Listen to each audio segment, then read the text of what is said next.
ថ្ងៃទី10 ខែ 11 ឆ្នាំ 2025 ការវិភាគតារាងប្រចាំថ្ងៃរបស់កូដមាសប្រយុទ្ធជុំវិញកម្រិត 4000 ការប្រុងប្រយ័ត្នជាមួយឱកាសតម្លៃបើកទីផ្សារមាសនៅ 3999 ហើយមកនៅ 3989 ជាតំបន់សំខាន់សម្រាប់កំណត់ទិសដៅថ្ងៃនេះប្រសិនបើតម្លៃនៅលើអុកទិសដៅឡើងអាចនាំទៅកាន់ខ1នៅ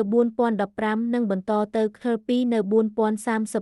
4031 ទោះជាយ៉ាងណាខ្សែនិងខិសនៅលើតារាងប្រចាំថ្ងៃនៅតែបង្ហាញសញ្ញាទិសចុះបង្ហាញថាការលក់អាចត្រឡប់មកវិញប្រសិនបើការលក់បន្ត